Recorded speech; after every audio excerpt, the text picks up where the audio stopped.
back with another episode of ALANUI MELE. This time, we've got someone that I feel like I've known a long time, but I've never officially met. But his name always came up in the conversations that he was there. This happened. Oh, did you talk to so and so? This is J Park, DJ JP. I don't know what is this, JP. Just call me Jay. I mean, yeah, JP is JP is that was my name back in the day. Right.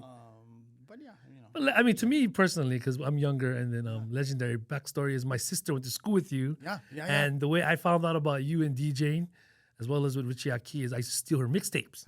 Nice. So I've stolen many of yours, and Richie's mixtapes off from my sister's Case Logic. Yeah.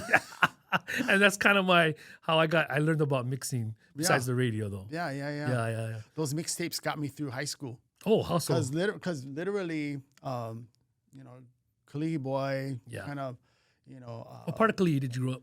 Where Camford Road starts, by where St. John the Okay. Baptist is, and then where I grew up, it was interesting because it was this little group of, and they're still there, these green cottages, right? So, but it was highly like a concentrated Japanese area. It was like but surrounding was all like, Samoans and Filipinos. Right. It was like in this concentrated little camp kind of thing. So it was cool. We moved there when I was 10. Okay. Prior to that, we lived in Kamaki. Oh, nice. My dad, and my mom moved us to Kalihi when I was 10 to be closer to my grandma. So, just kind of, my dad, little backstory, he was a jazz musician, moved here. So I grew up all around jazz and the whole jazz scene. But he was a jazz musician to the core. What instrument did he bass. play? Oh, bass. Bass. Upright? No, he could do it upright, but upright and electric. Ooh. He played for Jimmy Borges for 20-something years. What's your dad's name? Dwayne. Yeah, so he's since passed, but so we kind of lived that jazz lifestyle, that kind of money in, money out, real quick, and he was kind of like him and my mom were, we were always kind of all of our needs were always met, right? But we were just kind of like okay, I need to make my own money, so I was kind of entrepreneur, right, early on. So so when I started to learn, when I got good at mixing, then I started every Sunday, do my own hour mix or whatever. Go to Long's, go pick up a 10-pack of cassettes. Right, cassettes. And then dub them, and then sell them $10. So your mixes was one take? Yeah. And if you At screwed that up, time, you went over. No, start over. Yeah. So how did you get into DJing? Did you get into any other elements before DJing? Did you do graffiti? Nope. Any b-boying? Nope. I couldn't dance to save my life. Okay. So I got into DJing really. And what year do you think when that first sparked your interest or your first experience with DJing or turntables? Well, I was always in love with music. Right. So ever since I can remember, like maybe 10 when we moved to Kalihi. Okay. I was this awkward kid. Right. And it's so like I was saying like before, so like me, this mixed Hawaiian Puerto Rican, Hawaiian Puerto Rican Chinese kid.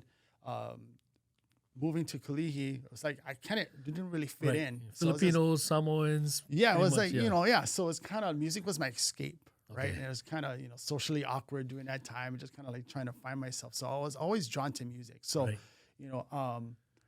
one day we went to the swap meet. And remember how they sold the electronics and stuff? Yeah. So I bought myself, my dad bought me a Walkman. Nice. So I that was my escape. So I always had that Walkman on, listening, So during that time, I remember hearing rap. Okay. And, Run DMC, Sucker MCs. Nice. That's my first, because I just loved the loudness. Yeah. Bah, bah, bah, bah. It was like, oh, this is cool. Yeah. I was like, Yeah. Prior to that, I'd be, listening to whatever my parents had playing at home. Or whatever's on the radio. Well, not really the radio. Was there anything on the radio at that time? Well, I wasn't Sucker really. MCs was what, 1980? 1983. Yeah. 1983. That was the first album, I think. Yeah. So, 83. So during that time, there was kind of, I think it was 83 KIKI, I think, but they would play like the Tom Tom Club and stuff like that too. So during that time, but not really nobody really messed with rap yet. Right.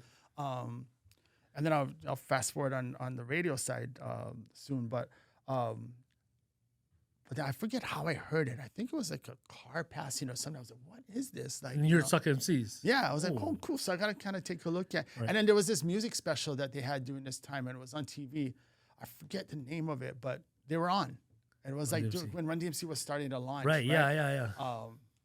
God, I can't remember the name of that special. I believe it's on YouTube or something. But Was it a PBS special? Was it a no? It was. I think it was regular on television. On regular television. Or was it about this new thing called rap or something? There was a mix. There was breaking, there Okay. was rap, and then there was graffiti. Oh, I forget the name. was it of like it. Star Wars or Wild Style? No. Wasn't that? No, it wasn't the movies. Oh, wasn't it a movie? It was a Like a it was a 30-minute special. special kind of deal. It was kind of like a oh my God, I'm gonna date myself. Remember American Bandstand? Yes. Okay, it was that, but it was like a hip hop special. Okay. Oh, interesting. Yeah. Okay. So and I was kind of the circle around like breaking Hawaii Yeah, and all okay, of that yeah, whole yeah. timing of it Right. all. So So you're Suck MCs. You so I see got Run exposed. DMC. Yeah. So I was liking it. So bought the cassette, Right. had that thing on repeat. I was like, oh, and then I heard just like, whoa, what is this sound? Like, I was like, Yeah. what are they doing? Like, so I was always into like kind of like the rhythmic stuff. I was like, And you had oh. no experience, or you didn't know anybody that did it at the point. No, well, I had a cut. Well, he's not had me. He's still around. My cousin Mike Taylor Okay. was a DJ at that time at this club. I think it was Silly's. Might have been another club Right. though during that time. So my mom used to always drop us off at their house and to stay over. Right. And then so he'd be kind of going through his record crates. I'm like, oh, what you doing? He goes, I'm getting ready for work. I'm like, what? I mean, yeah, I'm a DJ. I'm like, oh, okay. So and he was kind of organizing his thing or whatever. I didn't think anything of it, but I Right. knew he had access to music. Right. Right. So I would be like, oh, I want to hear this. I want to Yeah, hear this. yeah. I want to hear this. So I was always fascinated. And then I heard, and then Rocket came out. Okay. Yeah. Herbie Hancock. Right. DST was Yeah. doing the So that DST. came out. I was like, whoa, what is this? Like, oh, okay, it's scratching. Okay. So they're just, oh, okay, cool. So I was always fascinated. Right. Again, I couldn't dance to save my life. Yeah, okay. Right. So during that time too, this is when like boom boxes was super popular. Okay. Yeah. So I remember coming to school one day, and then this is when I was at St. John the Baptist. Oh my God, memories. So it was a beach day. Okay. Right? And then so everybody, like all of my classmates, all of a sudden they was bringing in their own boom boxes. It was Oh. crazy. Like, Well, people just bought in their boomboxes. well, there was that store, Job Lot, way Oh, yeah. back in the day. Yeah, so yeah, it was yeah, kind of yeah, yeah. accessible, right? Kind of like And- precursor to gems, maybe. I don't know. yeah. During that time, so people could buy it or whatever. But so yeah, they would bring their stuff and just kind of show off their sounds, quote Right, unquote, right. or whatever. So, but all of that kind of exposed me to this culture of Right. hip hop, Yeah. early rap during that time. Not a lot of kids were into it until there was a station on the AM side Okay. called Kisa. Right. 1540 Kiss AM. Rory Wild. Right, Shout out to right. him. Was on the afternoons. There was Auntie Loki. There was also this dude named Johnny J Jam. Right. Yeah. Incredible. He to me it was like, oh, this is like, because this guy he was like the complete package. He's an Right. entertainer. He won Breaking Hawaii.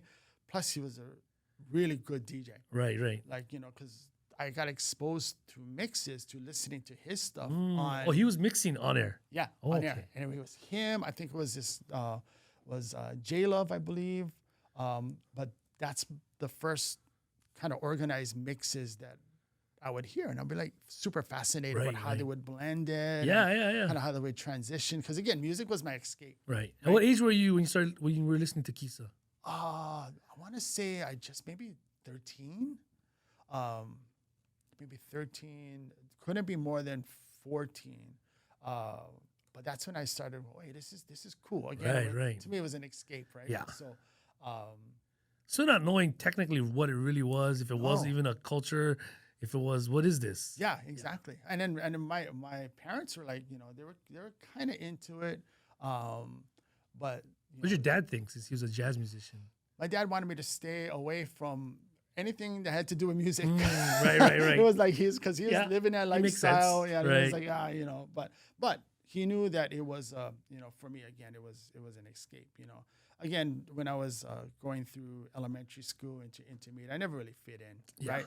And then so that was kind of my go-to kind of right. just put on the headphones. Yeah, and zone out. Zone out, exactly. Yeah. So I left St. John the Baptist when I was in the 6th grade, and then in 7th grade, I started to get more into the music of the more up-tempo stuff. Right. Because that's when freestyle started. Okay, yeah. Go into more of the not mainstream, but just kind of be more popular. Freestyle is a total different thing. Yeah, I don't even know. I can't even quantify where it fits. Yeah. I mean, you can, but it's kind of weird. Well, then there was, during that time, Dr. Dre had World Class Wrecking Crew. So I was kind of like, like The Fly was another, and then Mission Impossible was another song. It was kind of like, it was all Dr. Dre stuff. Right. So what fascinated me was that when we had dances in intermediate school, right, there was the mobile DJ crews that used to come in and do the dances. Right. So again, I couldn't dance to save my life. So I'm over there watching the DJ. Yeah. What is he doing? And then there was this local DJ crew. I think they were from the housing too. That really cool guys called TMT. Don Famuina. So those guys were like, they would put on a show, So I used to go to their dances and they were like, oh, what's going on? They got the 2 turntables. Yeah. Kind of taking a look at it, going, wow, like this is cool. Like I like how, they can kind of manipulate the crowd. Right. Kind of like, it's like, so I was super fascinated in what they was doing. I was like, oh, this is what my cousin must be doing. Okay, this is cool. And then I started to get more and more interested in. I was like, okay, what does it take? What is this? Okay, you need 2 turntables. What is this thing in the middle? Love it, yeah. What is this mixer kind of thing? What is this? Yeah. So I was drawn to that, right? So I just kind of did my research at this time. I think I was 14. I got my first job at Fulan in Kalihi. Oh, nice. And it's a car dealership now. It's right. But over there was Fulan number 7. I started working there when I was 14, and my goal of working was to buy my own system. Yeah. Not full on system, but at least the decks and the mixer and stuff. Because I was like, okay, you got these. What's Technics? Yeah. Why did they all have the same turntable? So, I worked, and then I collected cans. And then I would look at, there was pawn shops around the area too, right? So I would peek my head into the pawn shop, see, what kind of stuff. Right. There was Radio Shack down in Camp Shopping Center doing that. Oh, time. Yep. And then so my actual first 2 turntables it wasn't 12s. Oh. It was these, because I was like, okay, you have to have a pitch. Okay, cool, because I see the sliding this thing. Okay. Well, it was these 2 belt drive realistic turntables that it looked like 12s because it was kind of, you had that, the silver. Was it silver or black? It was silver. It was silver. Yeah. And then, but it had pitch aside. The small little pitch, Small little pitch, yeah. And then my first mixer I bought was the realistic one without the crossfader. Oh, the wooden sides? No, it wasn't wooden sides. It was totally black, but there was no crossfader. Oh, it was up and down. It was up and down. Yeah. So the channels would have to be mixed. Yeah. So that's the first one I bought. And then, so it was cool. I mean, so. You bought that from? Radio Shack. Yeah, Radio Shack. And then, I started to kind of, started to buy records and stuff. Where'd you buy records at that time? Woolworths. Oh, God. Was there record stores? There was, wherever I could get them. Right. Because records was the format of that era. Yeah, so there's records pretty much everywhere. Records, pretty much everywhere. You could buy Sears. You could buy records at Radio Shack was selling records. Oh, okay. They were selling 12s, in fact. Wow, nice. So Camp Shop. Right. Wherever I could get them. Right. Bum off my cousin or whatever. Yeah. My record collection wasn't anything to brag about. Yeah. But it was kind of. But I would learn, right? And then, let me go back just a little bit. I forget what year that was, but the movie Beat Street came out, right? And then and I actually saw that Camp Shopping Center had a discount theater before called Holiday Theaters. Okay, yeah.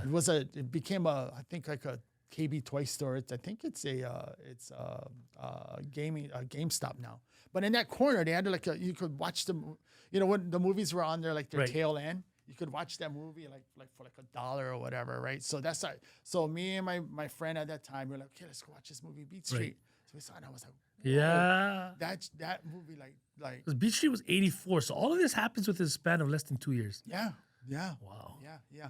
And that's prior to me. That's kind of what inspired me. Right. Really kind of want to get Yeah, more yeah. involved in this and do it. So that really kind of like sparked Oh, yeah, something. Beach I'm Street. like, yeah, it was crazy. And then now if you look at it, it's kind of, you know, it's cool. It's campy, but Yeah. you know, but It it is, set it a is. foundation, right? Yeah. Well, I didn't watch Beach Street till 1988 Wow. Okay. because I'm younger. Yeah. So I didn't really watch it till like 4 years later, and it Yeah. still influenced me. Yeah. You know what I mean? I was probably same like you. Yeah. I knew I knew I was interested in this thing. Yeah. Right. And then maybe 88 or 86. Yeah. But I didn't watch it years later, and Yeah. it still was like, oh, that's turntables and that's sampling and Yeah. you know what I mean? Like, oh, okay. Yeah, and I know I'm skipping around on the Right, timeline, not a problem. but yeah, so that inspired me to go, okay, I want to learn this thing where I want to at least, because you know there's that bedroom scene where he's mixing his exactly. bed. Yeah, I want I to love do that. Yeah, I want I to got do my that. bedroom. That I ain't got no money, so I gotta go, make some money. Right. So I started working Foodland, and And who was working Foodland with you at the time? So Leonard from the ABC Bakers. Yeah. So he was Style Len. yeah. So he him and then Tracy. Right. Shout out to Tracy. Yeah, Tracy had one more guy. Roland. Was it Roland? No, that's- Roy, Roland. I'm thinking the OG No, I know guys. Roy though. But Yeah. so we were Tracy's brother? no, Not Eric. I see his face Right, in my right. mind, but it'll come back. Okay. But so Tracy and Leonard, them guys were super popular on the ABC Breakers side, yeah. and they were super like deep on the breaking side. Right. So it's like again, I couldn't dance. And To what save my was life. was Leonard breaking at when you met him at Foodland at that time? Who'd always You're 14? talk about it. Okay, and okay. Yeah. So because they were already established in Oh, the wow. breaking scene, Okay. like This is like 84 then, pretty much. yeah. You got a job at 14, but I started at 14. I had you to work get at 14? Is that like child yeah, labor laws? Or no, I had to get a license. Oh, you have to get a license at 14. Yeah, I had to get a labor license. I can't even imagine like kids working at 14 at Foodland. Yeah, That's I was a crazy. bag boy and went to go get shopping carts and Simpler had times. to mop up and Was Leonard around the same age? Leonard was a or- cashier. No, Leonard's He's older, than me. older. Yeah, Oh, but okay. they're really, really, really good people. Yeah. Because we all kind of grew up around the same Right, area. Richard, that's his Oh, Richard, name. yeah. Richard Caprice. Yeah. Yep. I knew it was coming. Yeah. So all of those guys are super cool. I looked up to them because they could dance. Yeah, and it was like, yeah. okay. So like, how do I get involved in this? Because again, I couldn't dance the same Right. life. Was So it's Richard like- working at Foodland too? Yeah. Oh, what? Oh, that's the hip hop right there. Yeah. Okay. And then so I'm like, okay, I'm gonna learn this thing. So I bought my 2 decks, Right. and then I was horrible, in bed, but I was setting up my bedroom. I was like, okay, you know what? And I was like, I think I need techniques. I was like, Yes. taking a look at who sells this or whatever. I'm like, oh, these are super Yeah. expensive. Saved up a bunch.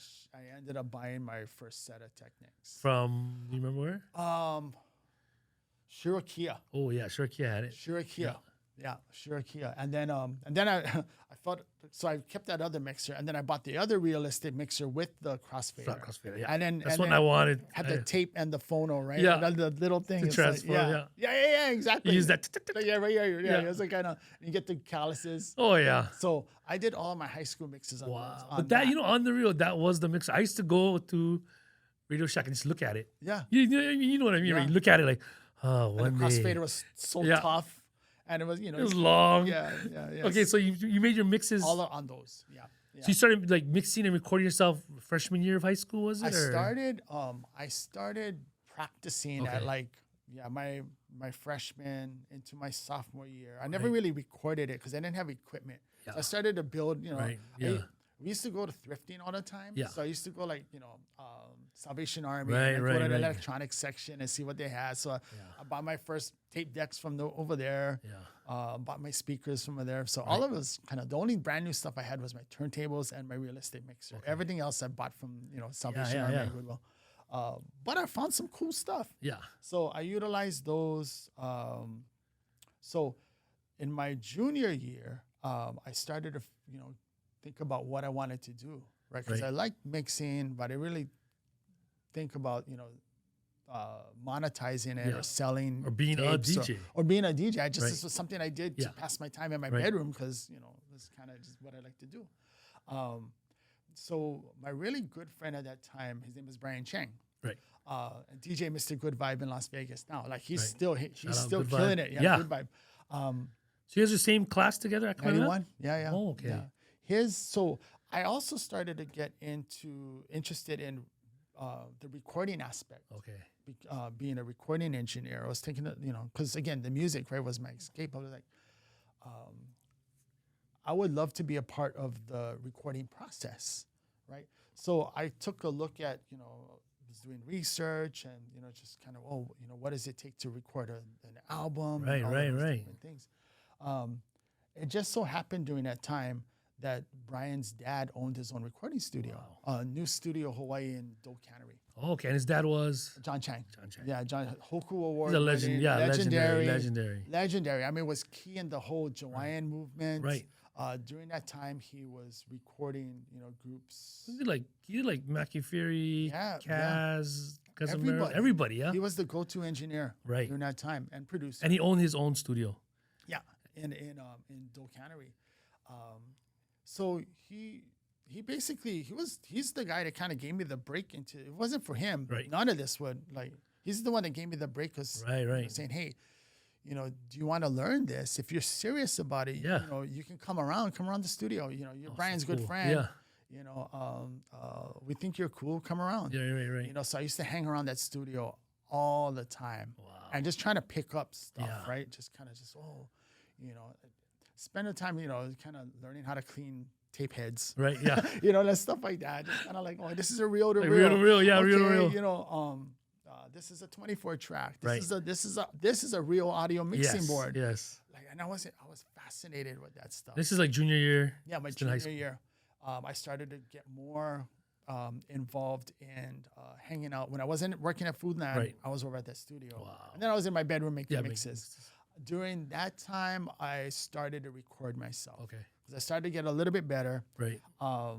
Still was like, I wasn't doing any kind of multi-track. So it's like you do a mix, and then, maybe 20 minutes into you screw it up. You got to start over. Oh, you got to start over, rewind, start over. But again, I figured out, I was like, this is a good way I can make money. Like, let me record my mixes, duplicate it, and sell it to my classmates. Yes, yeah. So how much did you sell those tapes for? $10.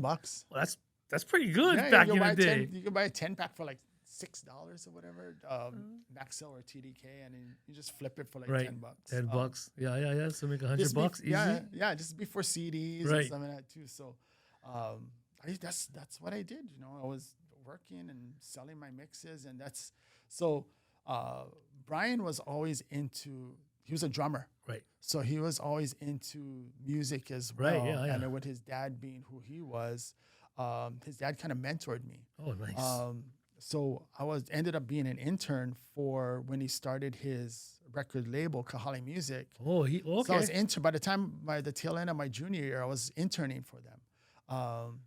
Basically kind of a roadie. Right. You're setting up, Hawaii County launched, but didn't launch, but their second project with Kahali Music was at that time. Right. The Hawaiian music scene started to break during that time. I know this is not hip hop, but it's kind of no. This is all relative. For me, it's all relative. It's all relative. So don't worry about it. Yeah. So, I used to get more interested in the production aspects. Yeah. I was kind of learning.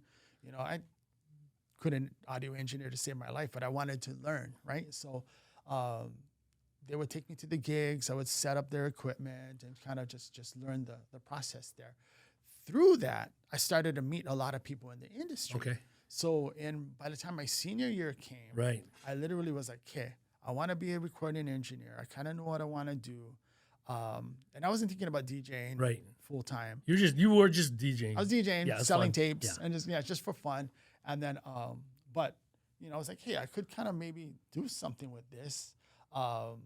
Started to get a lot more busy on, interning for John and Dee Dee with their company. And, again, I got to send a shout out to them because they really, Brian, Good Vibe and their family. They really gave. Was me, Good Vibe's name always Good Vibe? His DJ name? I forget when I think. Fast forward when he started to DJ at like Venus and stuff. Yeah, yeah. And he took DJing really serious. Right. I think that's when the Good Because you Vibe said he was a moniker drummer, came. right? He's a drummer. So did he drum in any other bands? So he was in Navai. Navai. Okay, I know. And did you engineer any of that or a part of that? So anyway? we were part of the mixing process. Okay. And then so I sat in all the sessions. So it was Delia, Bella, Louisa, Sean Pimentel, Okay. who's in Seven Sons now. Yeah. And then Brian. Wow. So Brian was the percussionist. Sean. Your role in that was The roadie. Your role. It was good fun. It was good fun. I mean, because I'm learning, Was right? and then Lena was there. They graduated a couple of them from Kamehameha too, right? They didn't Pretty much all of them. All of them. Yeah. So during that They're time, older it was than you though. older than me. Yeah. Sorry. Except for Brian. Brian's my same age. Yeah. So there was during that time, that version of Navai was Bella, Louisa, Lena girl, Right. Sean, and Brian. Right. And then so that's when I had my first taste of music and music distribution and what a hit is, because they Okay. had that song "Girly Girly," Yeah. Judy Mowatt cover, Yeah. but they killed it. Right. Like Hawaii Connie was like blowing up, so Right. they were on Hawaii Connie's tails with their stuff. And were they signed to Kahale too? Yeah, Okay. yeah. So they were under the label. So here I am, a high school senior, Right. starting to get busy in the industry. Just yeah. as an intern learning. Still was working at Foodland. So DJing, Foodland. Actually, I stopped my senior year. I stopped working at Foodland. I was working at this place called Rising Star in Pro Ridge. Wait, that's where Tease them got their break. Yeah. So I started working at. So me and Brian started to work at Rising Star. Connection. So it was funny because I was like, oh, this is cool. You're kind of engineering. Yeah. You're recording people kind of Right. karaoke style, right? And then create their own cassette. So where were you when Urban Joint recorded? You know what? I missed that whole time. I remember when it was happening because I was still interning at the recording studio. Right. And then so during that time, New Generation was recording and they were hitting. New Generation wasn't with Kahale. No. They were separate. with Matt Young. Matt Young, okay. Oh yeah, okay, because shout out to Matt Young contacted Tease them. Matt was a root of a lot of projects. Like he was the hub. Like during that time, like a big, like when I met him in, I think that was like 89, 90. His Hip Jam label had Leahi. Hip Jam. Oh. Yeah, they had New Generation. He wasn't really dabbling in the. Oh, he had Chubb Love. That was his one. Hip hop artist. Chubb Love. Yeah. So he had Local guy. Yeah, local guy. He played for UH, I think. Okay. Yeah. I see. So, but he wasn't really dabbling in the urban market just yet. This is pre-urban joint. But TSM guys were around. I just didn't know them yet. But again, during that time I was super So involved. let's get back. So you quit Foodland, working Rising Star at the studio, Kahale, and just graduated Kamehameha, or you graduated, you still at I school? literally, my senior year was a blur because I was so busy on the outside. I literally made my graduation requirements. Graduate, literally Project Grad. Yeah. I was working because Navai was performing at Project Grad. So I'm like, hey, happy graduation. I gotta go work. So, but that's kind of Right. It's So you were deep in. You pretty much was there where you wanted to be then, technically. yeah. So during that time, I started because Kamehameha School didn't really have.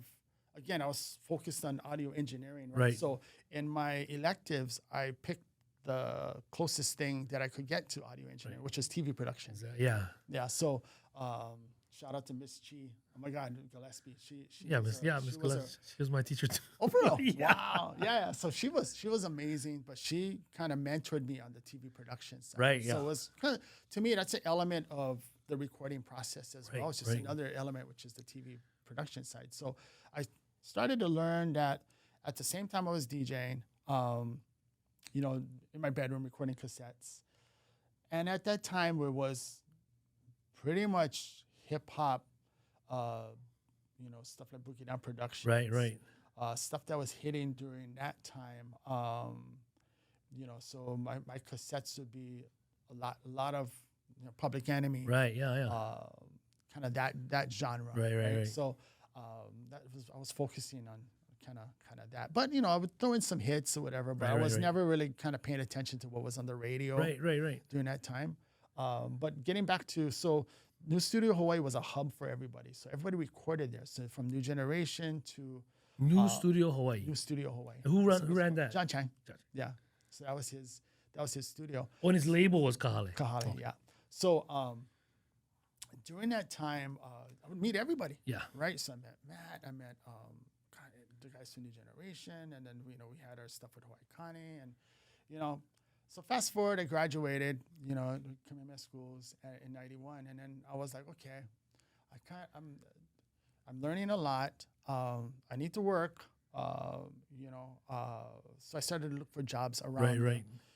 And I just by chance, I applied over at KGMB. So I got in. I was like, Like oh, 17, 18. just turned 18. Just turned 18. So I got an entry level pulling cables. Okay. And, I wanted to learn the mixing process for TV as well. So, but I had to work my way up. Working cameras for the news, broadcast news during that time. At the same time, I was working, I was DJing, Right. Selling Did tapes. you get any gigs at that time? So, yeah, I landed my first club. Okay, what club was that? So, Rumors in the Ala Moana Oh, Hotel. wow. So, it was me, Richie Aki, Kevin Nakasone, and this guy, Manny Ickman.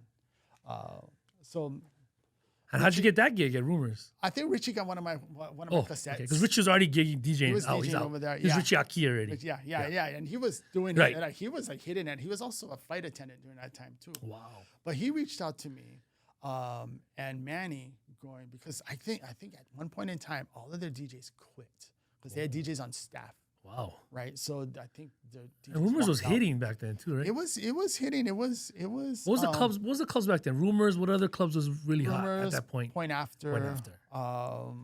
There was Silly's. Okay. Um, What was Rumors known for? the Big Chill. Older crowd. Older crowd. Older It was crowd. still older crowd. Older crowd was open to 4 a.m. Oh, okay. Okay. During that, I think even up until when. So you'd be spinning. What would you be spinning? So here's my schedule. Okay. So I would start at KGMB from 3 o'clock, Right. finish at 10:45. I'd be in Rumors by 11:30. Right. I'd be working from 11:30 all the way till 4? almost 4 in the morning. Go home. I started to go to Leeward Community College at that time, just trying to take in my course. Be in class at 8 o'clock. Oh yeah. And then it rinse and repeat every day, and it was nuts. So my internship at Kahale Music started to slow down. Okay. Because I started to kind of be like, Right. like, I told John that, hey, I want to kind of pursue this TV. Right. Where it's going. And so we were DJing at that time. So Kahale Music slowed down as far as my involvement. But I started to get more involved in the DJ scene. Okay. Yeah. And then television was what was keeping the lights on. Right. So it was just Rumors was it was rinse and repeat and went on for a year, and I was like, you know what, I was getting kind of like, okay, something's got to give. Right. So I ended up going, you know what, I'm working for KGMB. Yeah. It's kind of, I'm liking this field. I'm DJing. So I left Leeward. I'm like, you know what, I'll go back to college at some point in time. Yeah. But I'm going. That's a lot, bro. Yeah, That's going a lot. kind of the field that I wanted to be in, right? So It's almost like you were going. I understand why you went to school because I did the same thing. yeah, I just went to school to go to school. yeah, Right. But at some point, you're like, hey, I'm doing TV. Yeah. I'm DJing. That's exactly where I want to be. Yeah. So you're in school. yeah. So you didn't really need Leeward. Yeah, I mean, at that point in At that time, point, yeah. So still young, but so during Rumors, that's when I met like Lanai. I met Okay. like the I-94 guys, Alan Oda during that time, And that was 92. 92, 93. I-94 was tops at that Yeah. point. This was I-94. Because they used to go live from Rumors every Okay. Saturday night, I think. So that's when I started to meet all of those guys. So networked in, and then I've met Lanai previous because Right. Three Local Boys recorded at the same Okay. recording studio. Yeah, so, yeah. but I would always, hey, here's my tape. Nice. And then mix shows started to get more popular during that time. So James Coles had one, Daniel J had one. Oh, shout out there. So yeah, shout out, rest in peace, Daniel J. Yes. So I would listen to the mix shows. I'm like, oh man, these guys are like on the air, like mixing, like Right. Live. live. Well, no, I thought it was live. Oh, it wasn't live. I thought it was live during that time, but no, they recorded on cassettes. Okay. So Lanai, he came to me one day. He goes, "Hey, I like your mix." I'm like, "Oh, okay, cool, thanks." He goes, "Hey, have you ever thought about doing this on the radio?" And then I'm like, "No, I never really thought about it, But and he goes, "Hey, you should come out, hang out." Right. So I'm like, "Okay." So I visited him at this. This is when the station was at Queen Street. I started to hang out at the radio station more often, So I still did my mixes, was selling my mixes. But then I goes, "Hey, I have this 7 o'clock, 7 to 7:30 window. Why don't you give me some, some mixes and I'll play them." I was like, "Whoa, okay." And during that time, I started to get more records. I never got into a record pool though. Right. Oh, because they had the interesting. beat. Yeah, Okay, I was a working DJ, and you Right. had to. But I never really got into the record pool. But Jellies was still around. Okay. Yeah. Then there was the mix, those subscription services. Yes, and yeah, things yeah. like that. So, and those are kind of key tools that we used Right. at the club. But then Rumors, the genre, that it was open format. Right. Okay. Not a lot of hip hop though. Right. You Right. know, so it was like kind of like I need my hip hop fix. Yeah. But a lot of open format, so you learn to read the room and you just kind of go from there. It's a lot of 80s. What was what 90s? I mean, they had their own Big Chill, which I never worked. It was like oldies kind Right. of thing, but it was you read the room. A Yeah, lot of yeah. Japanese tourists, a lot Okay. of a lot of airline Right. flight attendants, and kind of you learn to read the room. Right. So that was my So first Lanai club gave club. you your first break Lanai, to mix on yes, air. On the air. Lanai gave me my Oh, first shout shot. out Lanai. Yeah, no, big, he's opened a lot of doors for a lot of people. Yeah. But he gave me my first break, and then I used to just hang out at the radio station. If I'm not at the radio station, I'm at the TV station. Right. And that was my life. Wow. And then Doc came along, right? And I know Doc. So when did you first meet Doc? So I first met Doc. So Well, explain who Doc is real quick to people. So out Doc there. Rock is an MC. He's like a party host. He was also a rapper in a group called POP. Right. So let me back up. Yeah, please. So this is when I first met Doc. So when I first graduated from high school, I was like, you know what? I love hip hop. I like rap. And I see John doing stuff on the Hawaiian side. Right. Hey, what if I dabbled into hip hop on the creative side, right? So at this point in time, I met Jimmy Taco because he worked at Duran Sound, which we did all of our live rehearsals at. Okay. So Taco and I clicked. Right. And then shout out to Taco. Shout out Taco. No, he still today, amazing guy, amazing brother. And then I met Cutmaster Spaz during that time. Right. And then we were like, hey, what if we put a hip hop crew together? And our own, during that time, there was like Lighter Shade of Brown. There was the whole lowrider movement. The Rex and Effect too, was it maybe? No, not yet. No, not yet. Rex and Effect didn't hit Lighter yet. Shade of Brown. What else? Like, there was like Ace, maybe. I don't know. Kind I'm of. trying to think about that era. Who was rapping? There was the whole Hispanic scene. Mellow Man Ace, yes. Like King T. Was King T rapping? King T. That whole lowrider scene. So Right, during right. that time, there was all of these lowrider. Kid Frost. There you go. Yeah. This is So full of there was the Rasa. whole lowrider scene, right? And then I clicked with Taco. Right. And we're like, hey, what if we make our own? And there was nothing I love serious. it. I We're like, love it. What if we make our own This group? is good. And we're like, okay. So and then so we had access to to studio. And we were like, okay. So my buddy Tony from Pololo, he was a Samoan rapper during that time, really talented. What's his name? Tony Bowers is shout out to him, real good guy. What's his MC name? Tony B, I think at that time. So we created this group called A Side, right? And it was like, Sillies was popping during that time. And Spaz and I, we teamed up to create this group, right? Because Spaz was pumping. Like Sillies was another hangout that we would go to. And that he would bang the hip hop on that side. So on the creative process, so really we came up with an idea to create a group. So it was me, Taco, and Tony. Right. Spaz helped us to produce. Right. We linked up with our friend that was in a group called Club Rocks Rock. Right. We did tracks, Dwayne Oyama. Shout out to him. Shout out Dwayne. Yes. He's architect in the local music scene. Yes. During that time, they had the project with Club Rocks Rock, with Lionel, Right. Yeah. Chris Treya, Lance, and then their producer, Lester. They were the first rap group in Hawaii to Yeah, put something definitely. out on CD. Yeah. You know, so Spaz and I and Taco get this idea. Let's put a group together. So we recorded in Dwayne's bedroom, and then so we did a project called The Noise, which did was Who rapped on this album? With this The Noise? Tony and myself. Tony yourself. And I never took rapping seriously. And I wasn't Taco a was rapper. the DJ. Taco was the DJ. Okay. Yeah. I was like, it was for fun. This Yeah, was yeah. our creative Yeah, I know, project it's that great. we did for fun with a zero budget, but we made it work. And then let me backtrack for Navai's days. We did a tour with the American Lung Association called Music with a Message. So on that tour, there was Club Rocks, there was New Generation at one point in time. There was Navai. Right. So we were like, okay, we're gonna put this group together, and then let's do this tour for American Lung. It was just just an idea for a project. We're like, okay, let's do it, and it worked. So we went on this whole Music with a Message tour along with Club Rocks, and it was the three of us, and then Spaz was our manager at that time, and then we did that project. So during that time, I was still part-time at the TV station. Wow. This is prior to I-94. Okay. So this is in the in-between. Right. Sorry, my timeline goes No, all you're over good. the You're place. good. It's all good. It's all good. We're joking around that I'm kind of like a Forrest Gump when it comes to like music and stuff in Hawaii. It's all good. It's all good. I love it. I love it. So we did a project.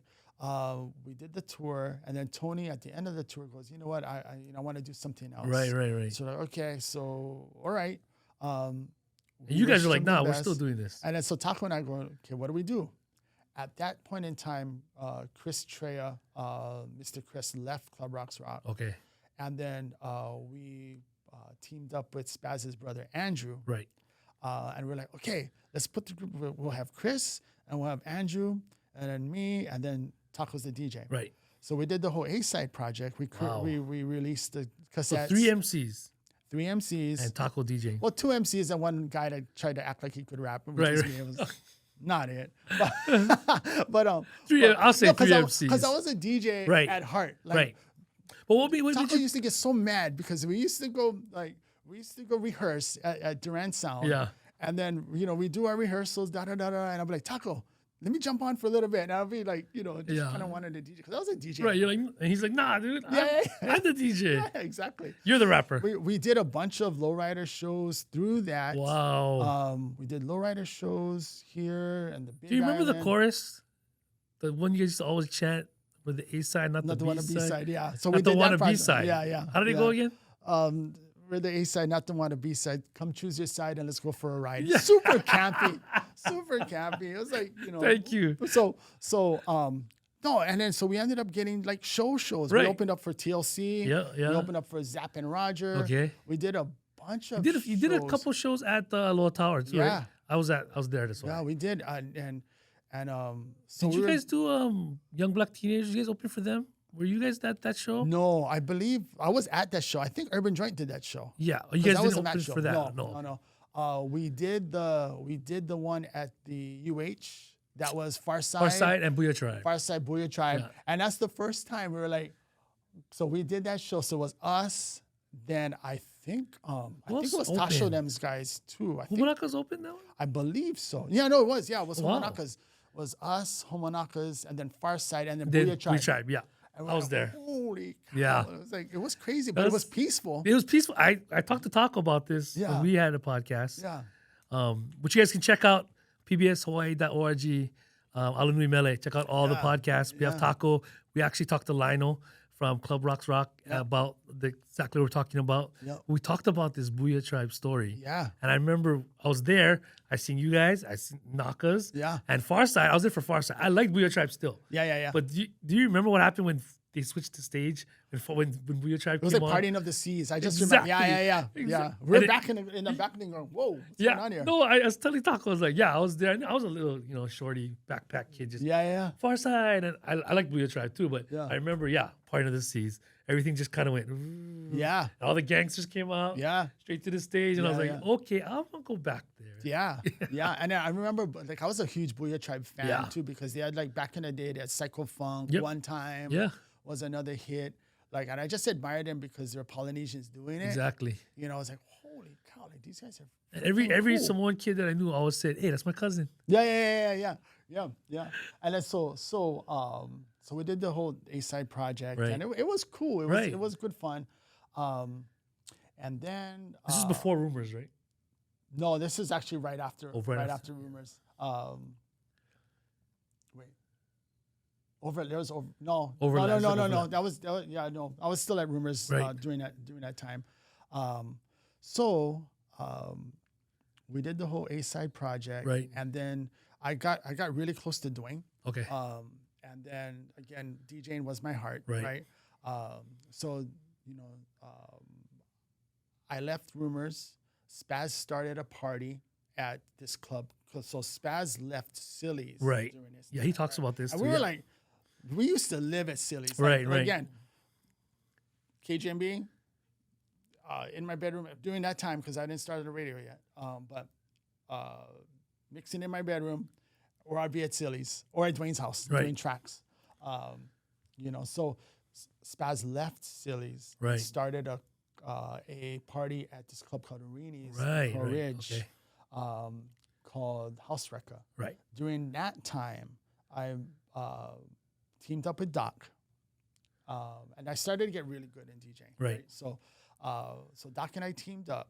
Spaz, because it was his party, he would open it, right? But when it got busy, he would be, attending the door, Right, and yeah, making sure yeah, his yeah. money is straight, Right, and yeah. all of those things. So Spaz let Doc and I start we would start at 11:30, and we would take it all the way to the close. So we'd hit that peak time. Right. Right. So Reenies to me was the time where I really cut my teeth as far as like learning to read the room. Right. Kind of like, getting really good at What was the crowd like then? It was super urban. Right.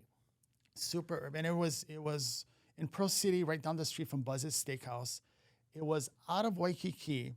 So a lot of the black celebrities during that time Right. used to go to Wow. Reenies because it was out of Waikiki and they Right. wouldn't be bothered. Yeah. So we had like Hammer come in, Ice Cube. Did Hammer have a big entourage at that time? No, this is towards Hammer's tail end. Oh, tail so end, it was okay. he came. This was super cool.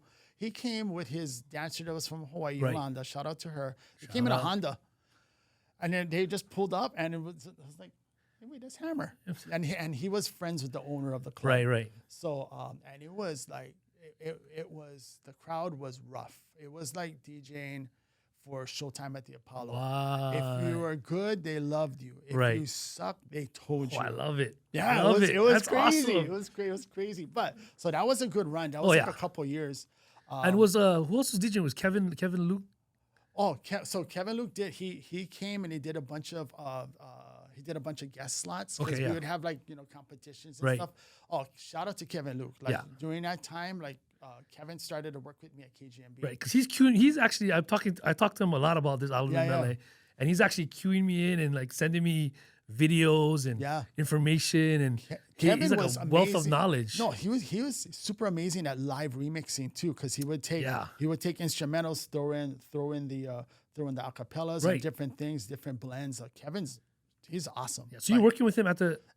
So he started working at KGMB on. You met him at production. on TV on KGMB first or at I House met Reca? him. No, I actually met him through Dwayne Oyama. Oh, okay. And he was a DJ at Point After. Wow. He just came back from college. Right. He was DJing at Point After, and I bumped into him one day at Tower Records. Right. And then I'm like, hey, we're looking for somebody at KGB. Are you interested? Just like part-time work. And Right. so we picked him up. Oh, did you know him before that? Just through Dwayne. oh, Just through Dwayne. right. I didn't realize that he was a whole part of the breaking scene. And all Yeah, that. We yeah, just yeah. never Oh, really yeah. crossed. That's Yeah, crazy. big time. Oh, so he just filling in for spots at House Reca. So yeah, we had some features. Oh, nice, Yeah, nice. it was cool, and he was like incredible. Like he would I remember one of them, and I think it's on YouTube. He would do the Shy remix, and then he'd go start doing some. Was it shoulder Shy rolls. Planet Rock? Yeah, Yeah. So it was cool. And like he was Remix amazing. is sick. Yeah, he was live. amazing. I don't think people understand how hard it is. No, for real. The Yeah. acapella and the instrumental, The technology that people have today is totally and then get off the different. turntables and go break, and then go back. Yeah. What is that? Yeah, it's crazy. So how long did Reni's last for? And how did it shut down? Almost 2 years. 2 years. That's it. Yeah, almost 2 years on the house Reca side. So Doc and I, we were like, that was our Right. So our Doc jam. was killing the mic, I bet. He's killing the mic, and then the crowds would come out. Like literally, I'd go out because the DJ booth was kind of like by the back loading dock. And so I'd go out to catch air or whatever in between the song, and I'd be looking, oh, there's a freaking line around the block. Like, what is going in on Pro here? City. Yeah, I was like, And this is 93. 93. Yeah, 93, 94. No, this is 93. So yeah, there was a line around the block. I'm like, Doc, like these guys are coming out. Silly's at that time lost their liquor license. Oh, okay. So so the locals were coming out as well. So during that time, Eddie L was DJing at Silly's. Oh, shout out to Eddie Oh, L. man, amazing guy. Amazing I got guy. only love for Eddie L. Yeah. So Eddie L was DJing on that side at Silly's, but all of their crowd was coming out to Reni's on Saturdays. So that and it was nuts. And it was literally what kind of turned me on about DJing is to be able to manipulate the crowd. Yeah, and Doc and I were kind of crazy during that time. I can imagine. So we were like, and this is kind of bad, but Okay. we could manipulate certain situations. yeah.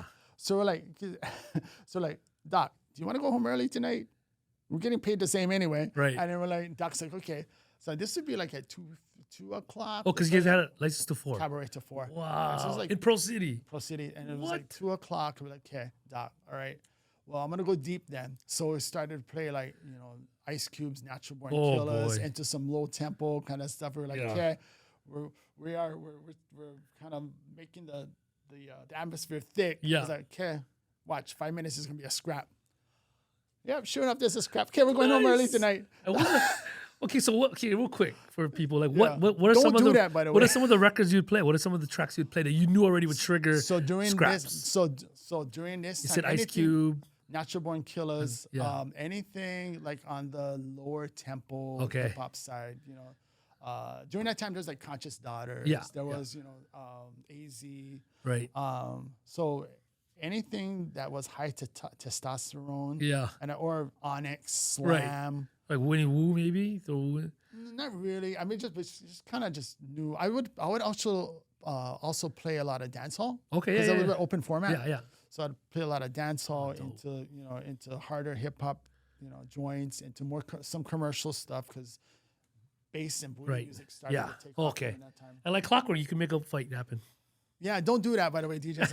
It's not a good thing to do, but and this is PBS, so I gotta kind of keep No, this this clean. is how many 30 years. Yeah. So it doesn't matter now. Yeah. So, But Spaz might get mad because he'd be like, yo. Yeah. Sorry. Nah. But it was a lot of fun. And then so again, Dwayne and I were clicking on the on a personal level too. Right. So we were like, hey, what if we start doing our own parties? Okay. House Reca started to slow down, and all of a sudden it shut down. Right. Because there was something that happened with the owners and just some shady things. So that's only 2 years. Yeah, and it just went zoop. But that made an impact, it feels like, from what I heard from you and Spaz, on just the way parties went, how to DJ, like the just and being outside of Waikiki. And during that time, so remember I was talking about Lanai. Right. Lanai kept asking me for tapes, so I started to get get on some of his mix shows. So at that point in time, A-Side kind of slowed down. Right. I was like, guys, I'm gonna kind of concentrate on DJing. This kind of was my thing. Again, I wasn't a rapper. Yeah. And then so Chill, Spaz's brother, went off and did his own thing. Right. Chris went off and did his own thing. Taco and I remained tight because Taco would DJ at Reni's as well. So Dwayne and I teamed up, and then through this whole thing, then TSM started to come around during the Reni's days. Yeah. Matt used to come. Urban Joint was starting to hit during that time. So I remember being at one show at Aloha Tower. I forget who was. It was the Cypress Hill show. Okay. So I remember being at that one show in the audience going, wow, who are these guys? Right. And then it Because was it was Cypress, House of Pain, and Yeah. Urban Joint. yeah. Yeah. So Urban Joint came out, and I didn't know them yet. Right. Right. We intersected. We had a bunch of intersecting friends, but I just didn't know them yet. And I was like, oh, these guys came out. There were 4 of them. Right. They came out, and then Tease was holding a baseball bat. And I was like, oh, Somebody was with a machete. Yeah. It was like but I didn't. I was like, these guys are from here. Like what? Right, is right, right. this? Like Urban Joint was like they had my respect from day one. I was like, wow, these guys are amazing. And then they progressed, and then they released their CD, and I was always supporting them. And then it became Tease and Smacks.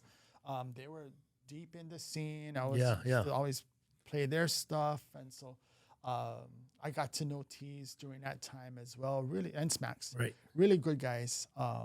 Really rough around the edges. Oh, And yeah, we were yeah, all yeah, kind of yeah, like that, yeah. all knuckleheads. But we all kind of clicked.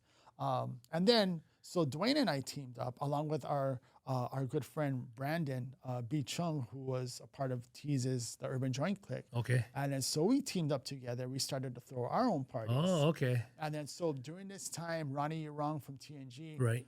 came back from LA and opened up a club on Nimitz called the Rhythm House. Wow. So the That Rhythm was the House, era right it was this small, Right. like 200 Felt capacity. like a sushi bar almost. It was. Oh, it was? Yeah, Okay. I think it was before, but you know, Like, it was, you hit the ceiling if you jump high enough. yeah. And then so we took over Tuesday nights. We were like Dwayne, me, and Brandon. We were like, hey, let's throw our own party. Right. Let's try to see what we could do with. You guys had the slowest college night. scene on lock. It was crazy. And I remember, you'd go to college for certain reasons, but Yeah. college was on lock. It was crazy. And again, during that time we would pack them and on a Tuesday night. Yeah. And we would do the same formula that was successful because we learned a lot through what Spaz was doing. Right. And Spaz started to get more on. He went back to the radio on KQMQ, I think, during that time. And then we started to run with the promoting side. But we would have our flyer girls go to Ala Moana, beach park every Sunday on roller skates, giving out flyers and this and that. Right. So we built that scene, and then How long was the Rhythm House around? I want to say we had a solid year run. It was only a year. Yeah, it was a solid year run, and then there was something that happened, and then the club shut down. But that place was jamming. It was like legendary. Oh, so Ronnie owned that place. Ronnie owned it. Yeah. Ronnie, Alex Pellin, and they had another partner. And then, so during that time, I was still working KGMB part time. Wow. I had a mix show on 94. And then when the Rhythm House shut down, I was like, okay. I started to hang out more on I-94, and this is where I-94 kind of came in more into play. Started to hang around the station more. Doc, Wait, through all of this, you're still working on TV? Yeah, part time. Oh, wow. Okay. Yeah, part time. You're not at Kahale Music. New studio. No. During that time, John closed the label. You're not really working with any local groups, music wise. Yeah. Okay. He still had some stuff going on, but I wasn't working with them. So TV promotion, DJing, pretty much. Okay. Pretty much. That was my life for a while. Rhythm House closes. Rhythm House closes.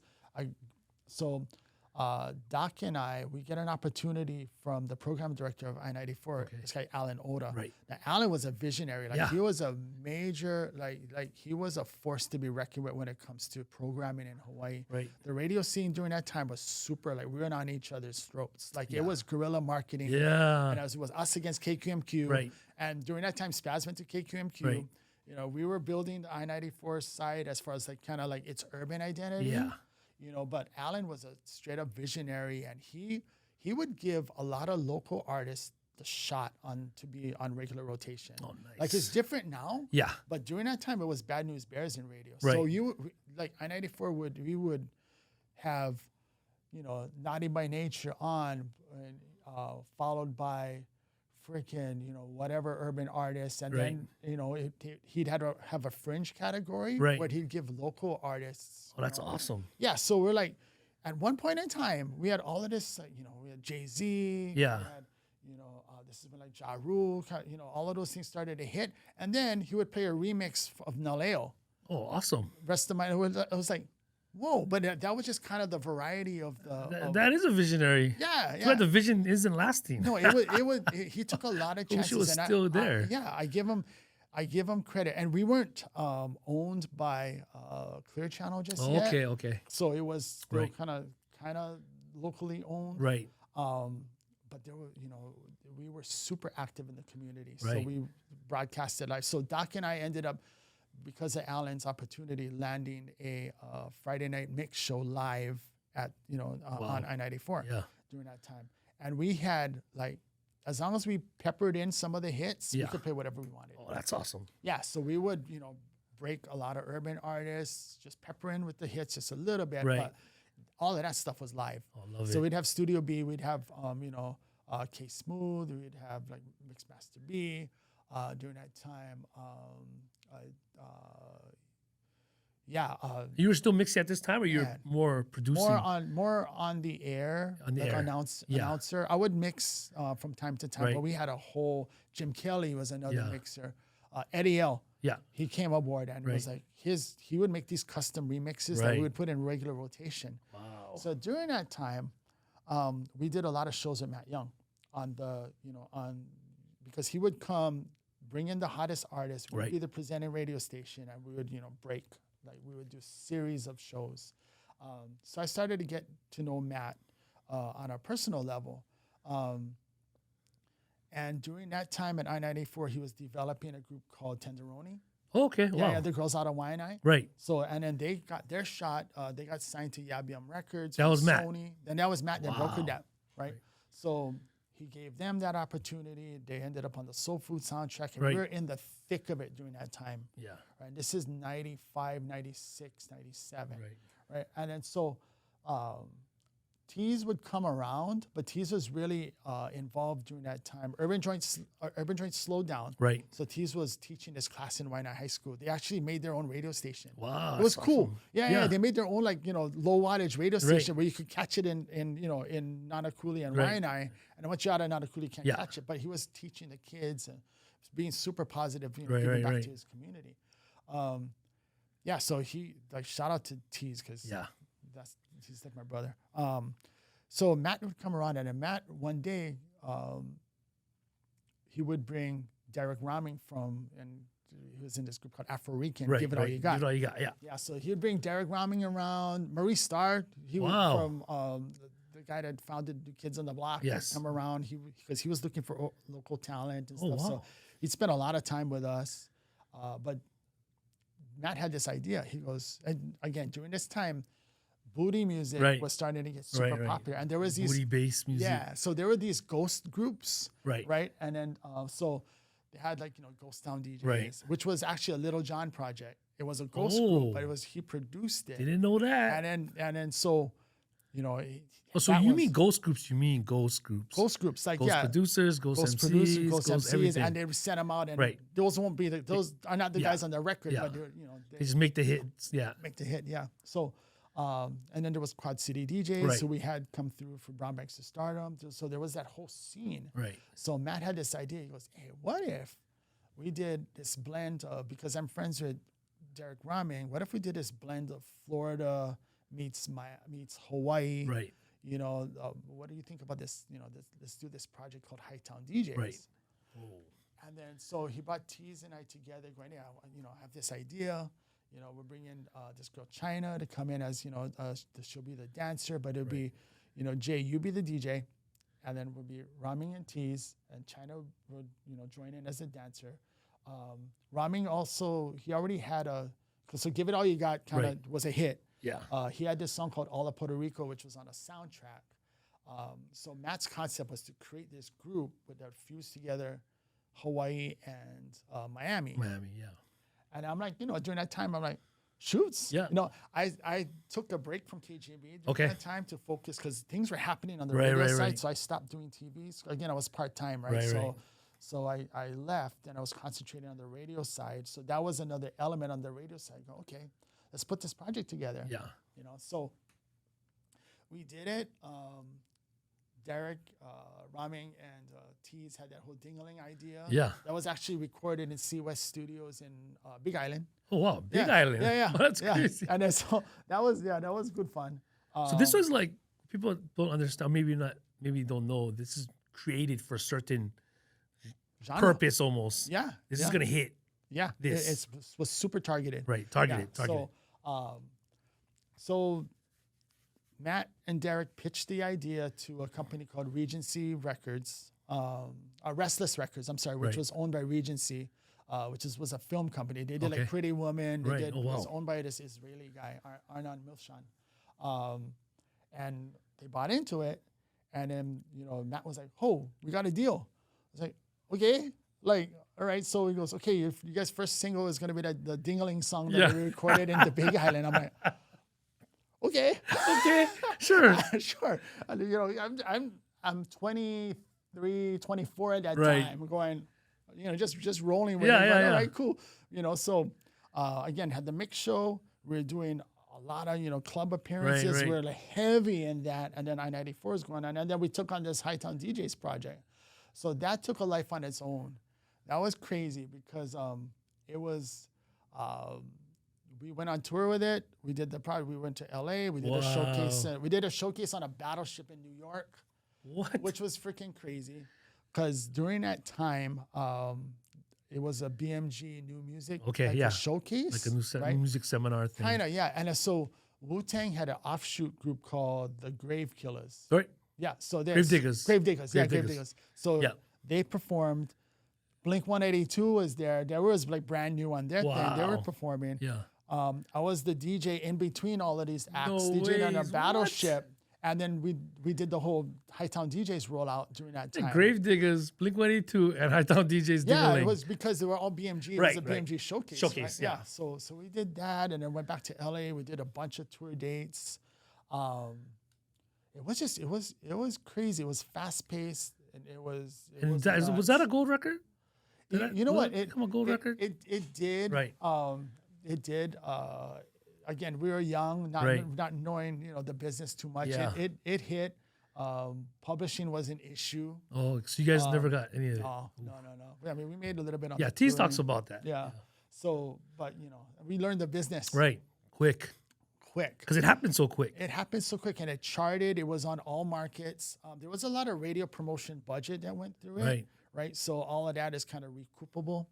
Right. So they invest the money, and they take it off of the top. Yeah. Right. So we end up like kind of just, it's like working another part-time job Right. at the end of it. But it was a lot of experience. Right. I'm sure you met a lot of people too. Oh man, we did. I mean, we hung out with Wutang in LA, the showcase in New York. Got to meet Mike Tyson, What? Puffy. I'll stay away from that. No Diddy. Yeah. No. No, but it was nuts. It was Right, fun. right, Matt really opened the doors to, kind of showing us different facets Right. of the business. So it was cool. Right. So when I got back to Hawaii, I was, during that time, we kind of had a break, and then this was '98. Previous to that, my girlfriend at that time and we started to get, a lot more serious. Right.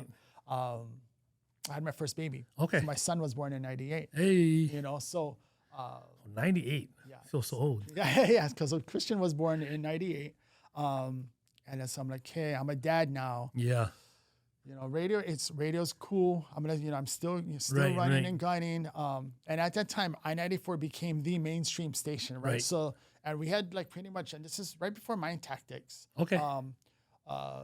We started to get more and more mainstream, Right. where it's like all the hip hop heads were like, oh, these guys. Yeah. You know, so I was telling this story earlier off camera, but the Wu-Tang Clan did a show at After Dark. Right. And so Doc and I. So for people, After Dark is behind Nimitz, Yeah. behind what is in front of there right now? Right now, So there's a I think it's He Grade Hawaii- and I Grade store. Yeah, it's Hawaii Pacific Health right now. Yeah. So Yeah. before that, Ronnie's opened up the club there called The Groove. Well, and Ronnie opened up the group. Yeah, so the after Rhythm House. After Rhythm House, he opened up the went Groove bigger. next door. He went bigger. Yeah, it's way big. bigger. Oh man, Right next door. We had so many people come through there. Bone Thugs and Harmony. We did LL Cool J. We did No Doubt. performed in there. It was a hub for Golden Voice as well. So all Yes, those yeah, Golden yeah. Voice shows. So Right. I was the house DJ during that time as well. So fast forward, we had my Wutang. son. Oh, yeah, I'm sorry. sorry, Wutang. Yeah, Wutang. So I gotta tell you the Wutang story. So Doc and I, we were so like, kind of crossover during that time. Yeah. So I-94 is the presenting station, and I'm like, I don't know if we should be here, but okay. So we go out on the stage, Doc and I. We're like, hey, what's up? Here's JP and Doc from I-94, and we hear boo. I'm like, So because all the hip hop heads in the right, front. for Wutang, right? Yeah, we're like, I'm like, I think the "Wait, Humanaka's open for that too. could be. I think so. Yeah. Could be. I was backstage at the thing going, oh my god. So the crowd booed you. Yeah. It was like I might have been in the I crowd. was like, oh my god. And we were actually there to promote the after party. Okay. That was at the Mix in James Coles' club, which Right. he opened up in Ala area. So we were there to MC and Right. promote after the After show. party. The after party is at the Mix. Right. Okay. So we do da.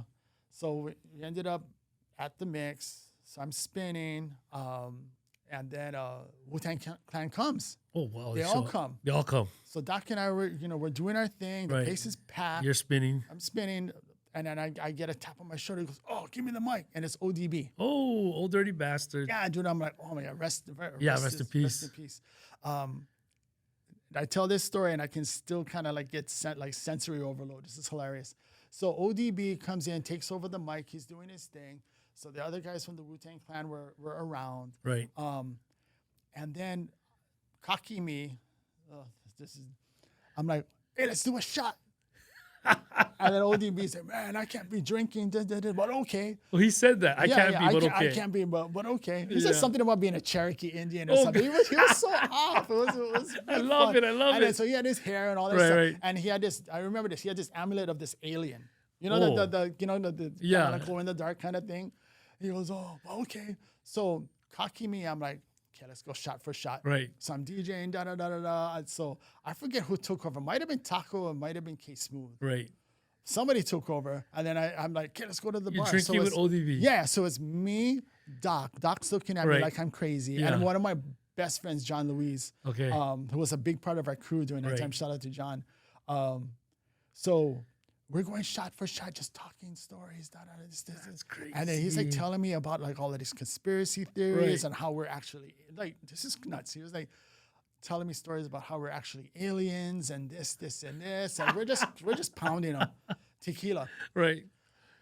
I should have never did that because at the end of the night, I thought I was gonna die. The room started to spin, and I was like, "Wow!" Like I'm actually doing shots at ODB. Yeah. ODB fades away, he goes Right. someplace or whatever, and then I hear this ruckus, and I'm like, "What's going on?" And we're actually outside. Right. And then it's James Coles. Right. And what's his face? Ghostface. Ghostface are face to face, ready to get James into a fight. Ghostface. And I'm like, what is going on? Like, and then so we had people from Right. Maximum Security there, and they broke up the whole thing. But we're like, whoa, like what is going on? And I'm fading. Yeah, right? you're- And I'm yeah, like, you- yeah. I'm like, wow, what faded. is going on? Doc said, let's get out of here. And people start scattering. Right. But these guys, they almost came into blows. And I for the life of me, I don't know what it was about. Right. Because I was so faded. Because James owned the club. James owned the Yeah. club. So, Yeah. I mean, obviously, I don't know if it pretty was, much, you know. if it was tab Yeah. or if they wanted to get paid Right. or whatever for Yeah, their yeah. appearance. I don't know what it was. But, I got to go ask him. I just seen him Yeah, at yeah. the Chicago Oh, show. nice. Right Yeah, on. Yeah, I wish I James knew. I is- would have told you, asked him. James Coles is Yeah, such a shout out good to guy. James. He's given so much opportunities. Yeah. And he's a genuinely good guy. Yeah. But yeah, I was like, James is going to get into a fight. That's What crazy. I is couldn't going on? imagine that. But I mean, you The must have ne- did something wrong. Dude, the next day, like we lived not too long, not too far from the Mix. The next day, Doc and I were roommates at that time. Right. I thought I was going to die. Until this day, I can't drink tequila. I can't even smell it without getting sick. Like Instant. I can't do it. Instant. Like it's like no. I can't So do let's it. fast forward now. You had your first kid. Yeah, so So you I had my started first phasing out kid. of DJing, or you still kept? I still kept DJing. Yeah. Right. So so we had Christian. I was still in I-94. Right. We were still going this and this, and then fast forward, like he becomes one, and I'm Right. like, oh my god, like it's like this. Like Yeah. his first birthday party, I was like I was so active on the nightlife and Yeah. the clubs Right. and just being out. And you're and out of being- the TV. I was out of the TV industry. I almost missed my son's first year. Right. Like it was just went like this. I got to do something else. You know, Right. the grind was just like, But DJing was still my passion, but there was a lot of promotions involved. Yeah. So, during that time, we were involved in a bunch of events too, marketing the radio station, marketing the new music and stuff. But my son's first, it came and went. Right. So, so I went back into TV part-time, started to slow down the radio side, started to take TV more seriously. Kid number 2 comes along, and I'm like, okay, I really got it. This is what year is this? 2001. Yeah, 2001. My daughter Kat was born, and then I was like, you know what, I really have to slow down the DJing because again, it wasn't good for, I wanted to be present as a father, right? And it wasn't kind of good for my sleep cycles. Also, wasn't good for my relationship. Yeah. Oh yeah. Well. So it takes a toll. So I slow down. I'm full-time at KGMB, working there. James calls me one day going, hey, I'm opening up a club in Waikiki, which was before it was Maharaja. He goes, hey, I'm opening up this club called Zanzibar. Wow. You want in? I'm like, okay. So I was part-time there for a while. Right, It didn't last because I was like, by that time I was like, I was slowing down, being out late, and I was trying to be there for my kids. So I focused up on the television industry, and it's been a ride ever since. Focused on directing. My goal of being an audio engineer, that came into fruition because I started to do live mix for TV. Right. So so I achieved that goal. You didn't go to school for any of this. No, we're on the job training. On the job training. Like totally, like on the job training. I got to give a shout out to Robert Pennybacker too, who's in PBS Hawaii, because when I first started in TV, he was a big supporter. So I had a good system around me. It seemed like you had somebody there, like a good mentor or somebody to kind of big time. help you. Yeah, big time. Good mentors. Good guides. I was a knucklehead on a lot of fronts. Learn by trial by error. Right. But that's how you learn. Yeah. Right. You just don't scare. Just continue. So how do you feel, real quick, about your son getting into DJing? I love it. Again, like he picked it up on his own. I taught him 8 counts and take him on a journey. That's it. But he figured out, and the things he's doing with technology and the programming. Like my son is literally, in a short turnaround, he's only been DJing for about 3 years going on, and he's in the thick of the grind now. Nice. But he's opened up for T-Pain twice. He's opened up for Jaru and Ashanti. And his DJ name is CJ Park. Yeah, CJ Park. So he's in the club circuit. He's DJ'd in Europe. Wow. So he's taking it on a real, in a short turnaround. That's awesome. Quick. Yeah. And then he picked it up. What advice did you give him besides the 8 count? No, just take him on a journey. That's it. Just 8 count and take him on a journey, and he's become a student to the craft. Right. That's awesome. And he respects the music. Yeah, like he's an old soul. Right. Like so he digs in the crates for stuff. Like so yeah, he really kind of come into that. That's his creative outlet. Yeah. So I support it. As long as they're doing something that is constructive, I support it. I tell my kids, go with their passions. Yeah. All of my 3 kids are creative to an extent. Right. Christian loves the music and DJing. Catherine is into art and fashion. And then Olivia is in LA. She just graduated from the Performing Arts School. Nice. So she is doing the LA thing. She's, going on auditions. She has a roommate. So I'm super proud of my kids. They're the whole reason why, I do what I do, and just kind of, make sure that I'm productive. But, they all have their own paths. And as long as they're doing something creative, I support them 100%. Here we go. One of the last questions to wrap it up. Yep. Since you've been in the industry for so long, from promotions to engineering, audio, television, local groups, hip hop, DJ, break records. I mean, you've been there, gambit of it. Of all the guests, I feel like you've pretty much rounded off the whole industry. Forrest Gump. What do you think would take for a local hip hop artist to break it big?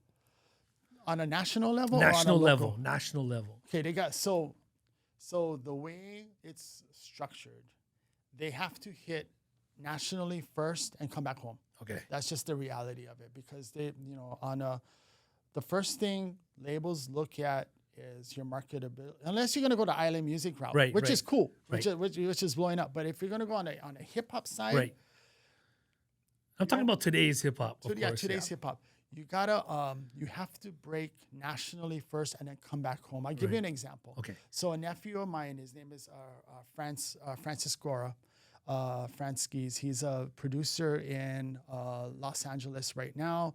He's on Def Jam. He's a local boy, doing good. He's in his, I think he's like 25. Awesome. He's in a group called Calabasas. Okay. They're signed to Def Jam.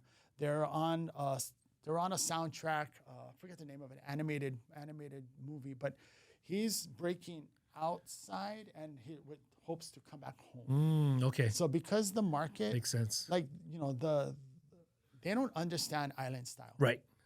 So if they want to kind of break as a national Right. app, they gotta break outside and then come back home. Right. That's the way it's designed, and Right. it's tough. Radio these days, it's hit radio, right? Right. So they play hits, and there's not a lot of they don't take a lot of chances. Yeah. Which is unfortunate, but they do the best that they Which can. is weird because you said Alan Oda took chances, but that was when it wasn't. It wasn't too corporate. Yeah, during that corporate, time. yeah. It wasn't corporate. But a shout out to Jamie Hyatt. I mean, he's killing it at iHeart.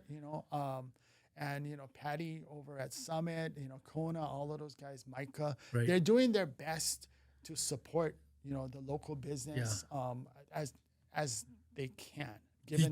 Have you ever heard anybody within the past, maybe now 5-6 years, that anybody locally that you think could have broke? So during this period of time, at one point in time in my career, I was working over at the BOM as the marketing director. Right. So the BOM was the Paina during that time. Yeah. There was a program director during that time, Sean Lynch. Okay.